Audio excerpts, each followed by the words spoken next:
¿Qué tal, alumnos? ¿Cómo están? Vamos a continuar con la clase número 4, en este caso de documentos comerciales, ¿sí? Primero vamos a hacer un repasito acerca de lo que vimos la clase anterior. Vimos el circuito simple, los documentos comerciales del circuito simple. Dijimos que iban a ser la orden de compra, la factura. Vimos los distintos tipos de facturas. También vimos los remitos, ¿sí? Y los recibos, los tres tipos de recibos. No recuerdo si les comenté, pero estos documentos comerciales se pueden emitir en varios ejemplares, en duplicados, triplicados, y esto va a depender más que nada de la dimensión que tenga la empresa, ¿sí? Por lo general se hacen por duplicado, para una empresa pequeña a mediana. Bueno, vamos a continuar entonces. Los documentos comerciales que nos quedan para completar el circuito comercial, más que nada el completo, son la nota de crédito y nota de débito, y vamos a tener una para servicios y otra para mercadería. La nota de crédito o nota de débito para servicios tiene este formato. Vamos a ver que es muy parecida a la factura, en la cual nosotros vamos a tener acá sí o sí la letra A sigue a la letra de la factura. Entonces, si yo tenía una letra de factura tipo A, una nota de crédito, nota de débito va a ser tipo A, ¿sí? Los datos de la empresa, la razón social, el domicilio, la condición de IVA, el inicio de actividades, todo es exactamente igual a la factura. Los datos de la operación, la fecha, el número de nota de crédito o nota de débito, ¿sí? El número de factura, el quit, todo esto va a ser igual a, a la factura. También vamos a tener los datos de el cliente y los datos acerca de la condición de IVA que tiene este cliente, los datos de la operación y más que nada la leyenda. Al ser esto de servicios tienen o dice recibí de fulano de tal la suma de pesos, ¿sí? Todo esto es para una nota de crédito o nota de débito de servicios. La que es para mercaderías tiene exactamente el mismo formato que la mercadería, solamente que ahí cambia y es para la cantidad, para la descripción, el precio unitario y el precio total de la mercadería, ¿sí? Fíjense que acá en la nota de débito o crédito para servicio firma quien recibe el dinero. Recuerden que esto es una declaración jurada acerca de lo que yo estoy recibiendo de suma de dinero. Entonces quien recibe el dinero firma. Vale aclarar que las notas de crédito, ¿sí?, se utilizan más que nada para hacer un reconocimiento de una disminución en la deuda o el saldo de deuda que tiene el cliente. En cambio, las notas de débito son para indicar un aumento en el saldo de deuda del cliente, ¿sí? Estos documentos son muy utilizados ya cuando la empresa es más grande. Otro documento comercial que vamos a ver es el cheque. El cheque, como dice la definición, es un título de crédito que contiene una orden de pago pura y simple, librada contra un banco. Fíjense que entre la empresa y el banco se firma un acuerdo o un pacto de cheque, ¿sí? Este pacto más que nada sirve para ¿qué? Para que el banco tome el compromiso de resguardar el dinero que tiene esta empresa o que va depositando esta empresa en ese banco. El banco, por su parte, cobra una comisión. Esa comisión tiene un IVA y también se generan gastos de mantenimiento, IVA de esos gastos, y puede ser que llegue a tener una capitalización o una nota de crédito bancaria que por el contrario de restar suman, ¿sí? Entonces, el cheque va a ser esta orden pura y simple porque no tiene que dar explicación acerca de por qué o cuál es el motivo por el cual se está pagando a esta persona esa suma de dinero. Vamos a ver el formato que tiene y de ahí vamos a sacar los distintos tipos de cheque que pueden existir o que son los más comunes, ¿sí? Tenemos un cheque a la orden. Este cheque a la orden tiene este formato, ¿sí? Este obviamente es un formato simple, por ahí estos son vouchers que van adosados, troquelados en un margen, tienen duplicados, o sea, la idea acá es que nosotros aprendamos a ver las palabras gruesas, ¿sí? Para que a la hora que nos toque firmar un cheque o recibir un cheque o llenar un cheque, podamos saber para qué sirven y por qué están esos datos. No son datos caprichosos, ¿sí? Vamos a arrancar poniendo. El nombre del banco, por lo general, figura ahí en el encabezado del cheque. El número de cheque es un número correlativo, ¿sí? Para tener un control. La fecha de emisión es importantísima porque a partir de esa fecha de emisión me va indicando cuál es la fecha de vencimiento de este cheque. Tenemos que saber que los cheques tienen una fecha de vencimiento a los 30 días de la fecha de emisión. Vale decir que si hoy es 10 de enero, tengo hasta el 10 de febrero para poder hacer el cobro de este cheque. Si no lo cobro hasta el 10 de febrero, este cheque lo tengo que volver a enviar al librador o buscar al librador para que me renueve o me cambie el cheque. El endosatario es la persona a la cual este beneficiario no lo puede endosar al cheque o puede designar a quién se va a destinar este monto de dinero. El monto tiene que estar escrito en letras, también tiene que estar la firma del librador, bueno, el dato del beneficiario, donde dice páguese a, ahí figuran los datos del beneficiario, nombre, apellido, como figura en el DNI, porque para poder cobrar este cheque yo tengo que presentar al cajero del banco el DNI. También el monto de dinero en números. Fíjense que abajo quedan 16 numeritos, ¿sí? Agrupados en 4. Esto me va a indicar a mí una suerte de código donde se entrelaza el número de plaza o el número de banco que tiene ese banco, el número de sucursal, el número de cuenta del cliente y el número del cliente, ¿sí? Todos estos datos son códigos que van formando este número de 16 dígitos.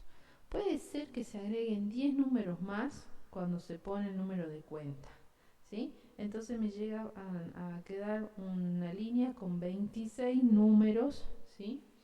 Donde obviamente que eso es para tener muchísimo más control y demás. Otro cheque que es también bastante común, pero tenemos que tener mucho cuidado, es el cheque al portador. ¿Por qué? Porque este cheque portador dice, páguese al portador. ¿Qué quiere decir esto? Que la persona que tenga el cheque en su mano o lo presente, esa es la persona beneficiada, ¿sí? Acá no tiene un nombre, este cheque no es nominativo.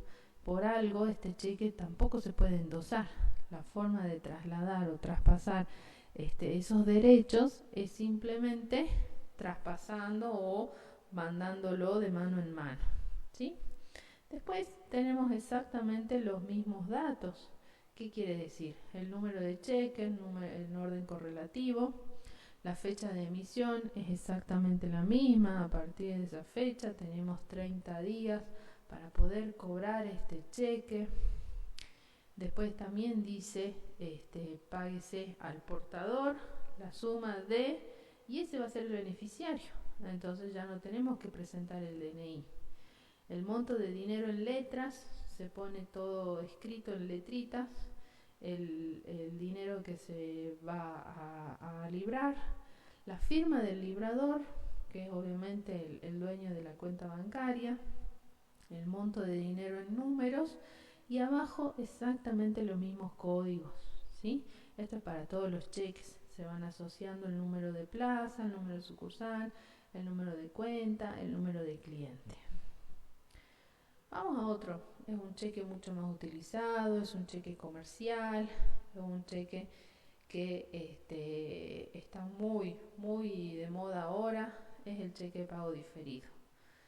Este tipo de cheque tiene la particularidad de que, aparte de poner el nombre del banco, tiene que decir grande, tiene obligatoriamente que figurar grande el nombre, cheque de pago diferido, ¿sí? ¿Por qué? Porque la persona que lo recibe tiene que saber que está recibiendo un cheque de pago diferido. Y el cheque del pago diferido es un cheque que tiene una fecha de cobro, ¿sí? Entonces, vamos por parte. Vamos a ver que tenemos el número correlativo del cheque, ¿sí? La fecha de emisión, y esa fecha de emisión me va a indicar a mí la fecha a partir de la cual empieza a correr este cheque. Pero también este cheque tiene otra fecha, que es la fecha de pago.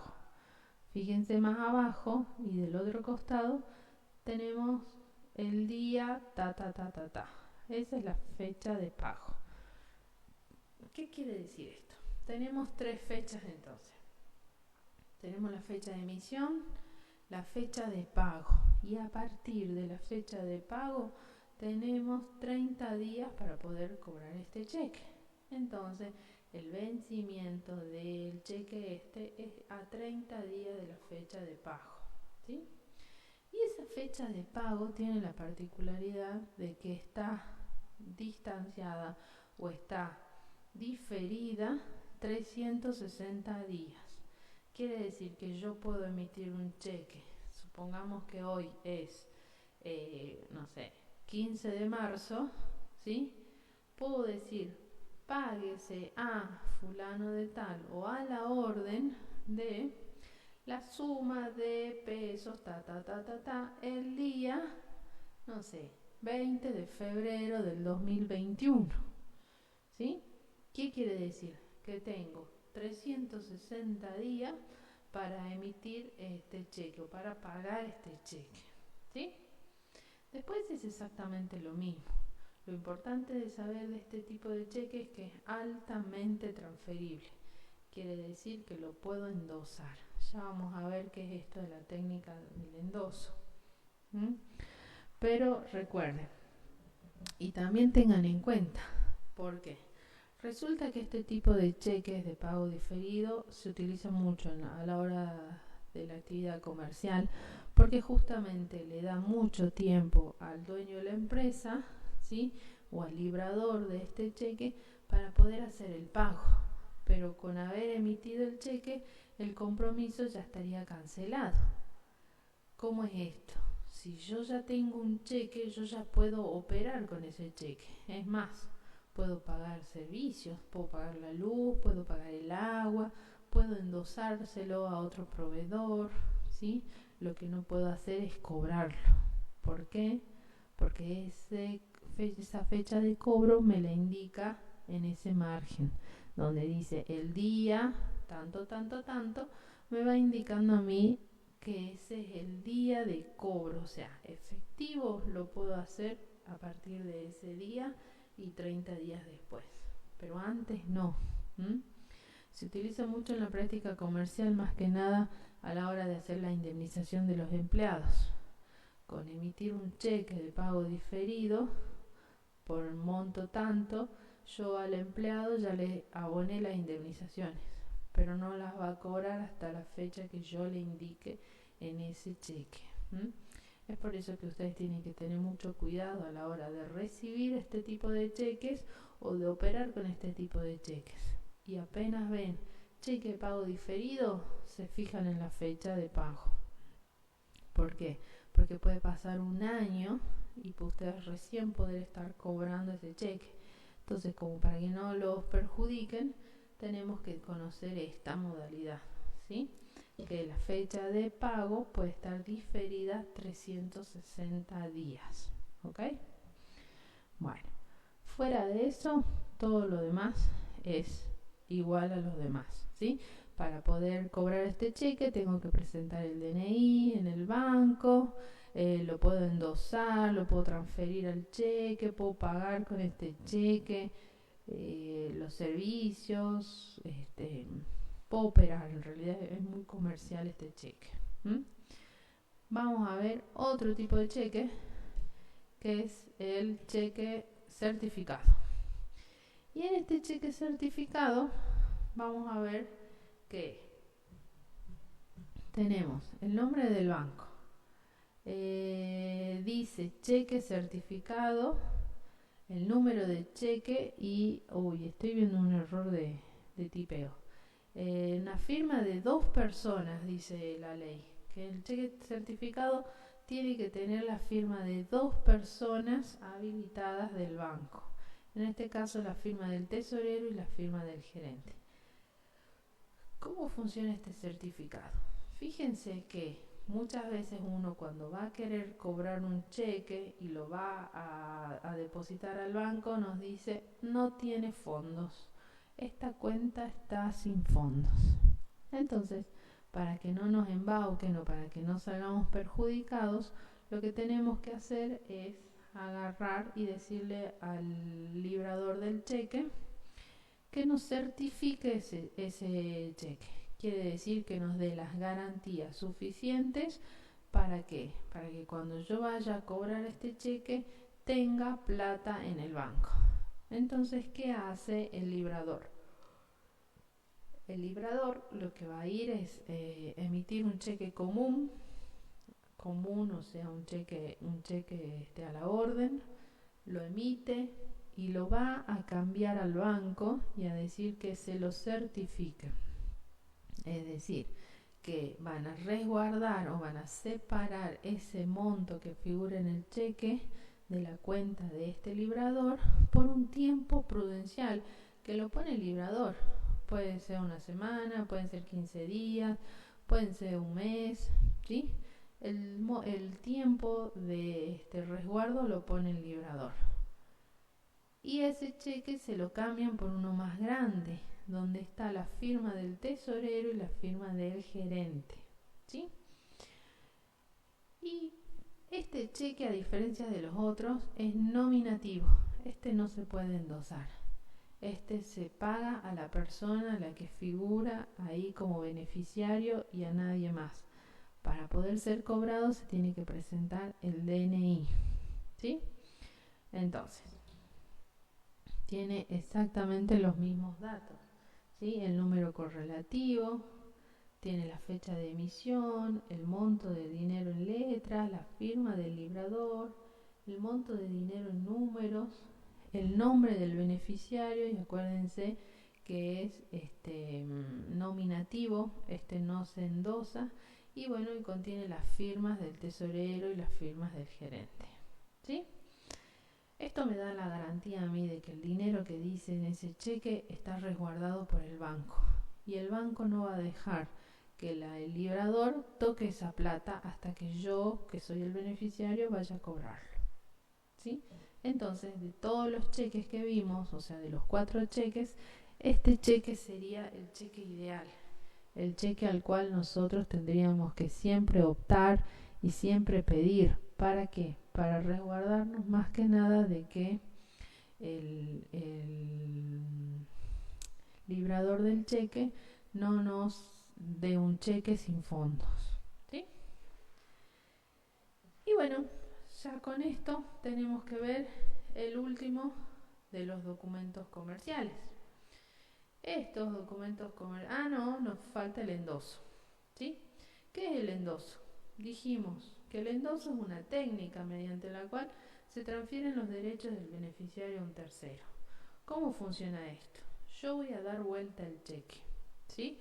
Lo voy a poner en forma vertical y a la vuelta del cheque voy a escribir los datos del nuevo beneficiario, que pueden ser el apellido o nombre, si es una persona física, o la razón social, si es una empresa a la cual yo voy a destinar este cheque. Se pone la fecha y se pone la firma. Esa fecha es a partir, digamos, de la fecha de emisión. Tengo 30 días para poder endosar el cheque, ¿sí? Fíjense también, si reciben un cheque endosado, fíjense que la fecha de el endoso no esté cercana a la fecha de vencimiento.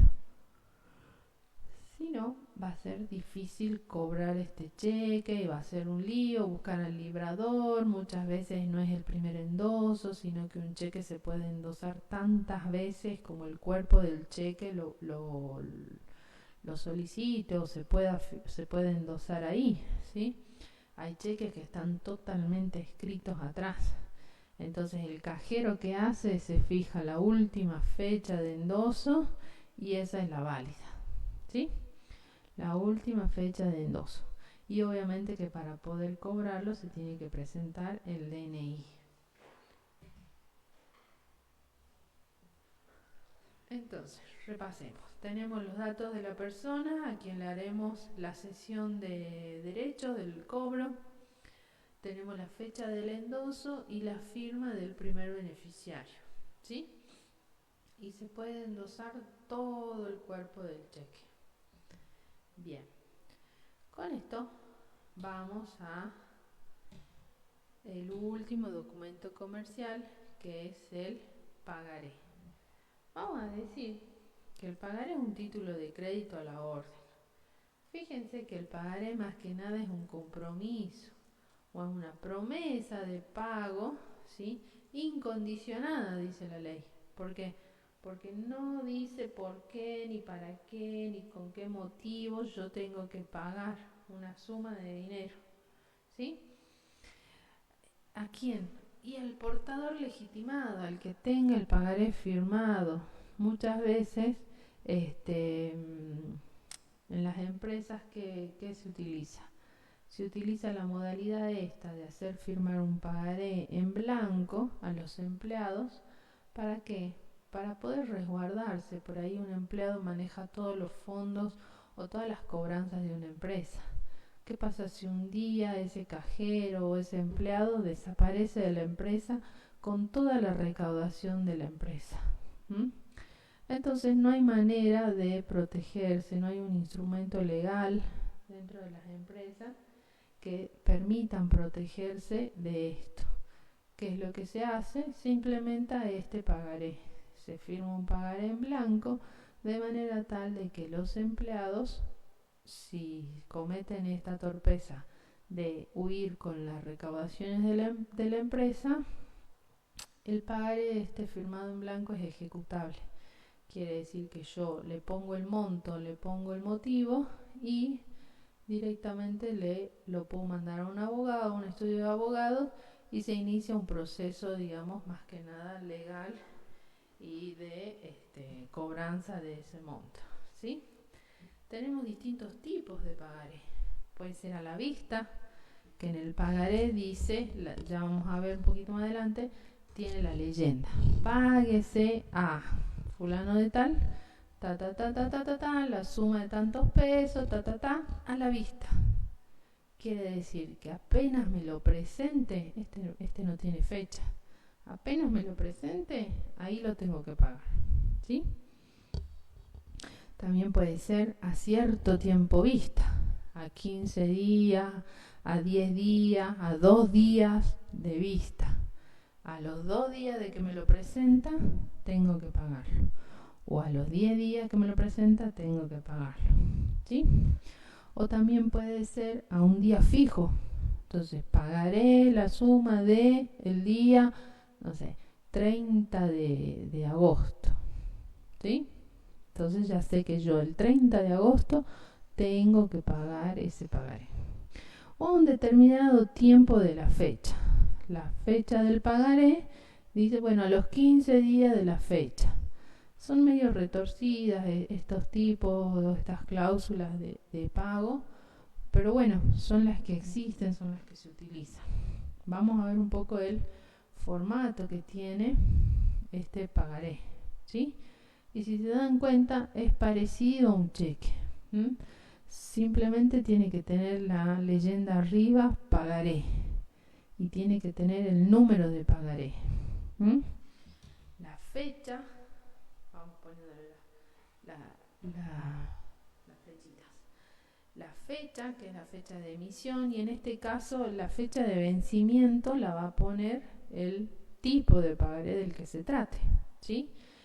El beneficiario, páguese o pagaré a fulano de tal. Por lo general se deja en blanco hasta ser ejecutado. El monto de dinero en letras, el monto de dinero en números, ¿sí? Y la firma de el firmante o el tomador, el que se va a comprometer a pagar, ¿sí? Ahí es donde yo les digo, muchas veces las empresas, ¿qué hacen? Hacen firmar a los empleados estos pagaré en blanco, ¿para qué? Para resguardarse, para que no los roben, ¿sí? No solamente puede ser dinero. Yo trabajaba en una empresa donde, por ejemplo, te daban recibos y vos ibas y cobrabas en nombre de la empresa. Entonces, si bien es cierto, no te daban dinero, te daban la posibilidad de obtenerlo, porque tenés un listado de clientes a cobrarle a domicilio, y si vos le cobrabas en nombre de la empresa, ya podías tener plata, y era plata de la empresa. Entonces, ¿qué hacían? A cada uno de los vendedores se le daba o se le hacía firmar un pagaré en blanco, ¿sí? Pagaré a la empresa, la suma de, y ya no decía qué monto, ¿sí? Y vos como empleado tenías que firmar. Y encima, bueno, no pedían la firma de un garante en este caso. Con la firma del tomador ya estaba. A esa firma hay que agregarle una aclaración. El DNI, el domicilio y un teléfono. Entonces son todos datos más que nada para poder localizar al tomador de este compromiso, ¿sí? Y si es un pagaré por un monto de suma o más interesante, también se va a pedir la firma de un garante. Todos los datos, la aclaración, el DNI, el domicilio y el teléfono, ¿sí? Y puede ser que te pidan uno o más garantes, ¿sí? ¿Y dónde es que se ven las diferencias de los tipos de pagaré? Ahí cuando termina la leyenda, la suma de pesos, en letras, y ahí puede decir a la vista, a cierto tiempo vista, a un día fijo o a determinado tiempo de la fecha. Entonces nosotros en ese momento estamos obligados, ¿sí? A pagar. Por lo general, los pagarés firmados en blanco que les estaba diciendo son a la vista, ¿sí? Entonces, apenas te lo presentan, automáticamente ya los tenés que pagar, ¿sí? Bueno, con este último documento terminaría el circuito completo de los documentos comerciales, de manera tal que el tema de documentos comerciales va a concluir con el trabajo práctico. Y el trabajo práctico de este tema es simplemente armar los documentos comerciales, ¿sí? A mí me gustaría que ya llegando el caso lo puedan armar en un Excel. Vamos a ver si en el área de informática están a nivel de poder armar el Excel. Si no, lo mismo, van a confeccionar los documentos comerciales que figuran en la cartilla y vamos a responder el cuestionario. Más que nada es una síntesis acerca de cómo operan o cómo se opera con los documentos comerciales. Son 6 preguntas del cuestionario que van a tener que responder, ¿sí? Con las clases que vimos. Complementen todo con la cartilla de teoría, ¿sí? Recuerden que la clase es una explicación de todo el concepto teórico que tienen en la cartilla. Así que bueno, chicos, muy bien. Nos vemos entonces para la próxima clase, la clase número 5, donde vamos a ver el área de contabilidad, ¿sí? Nos vemos, hasta luego.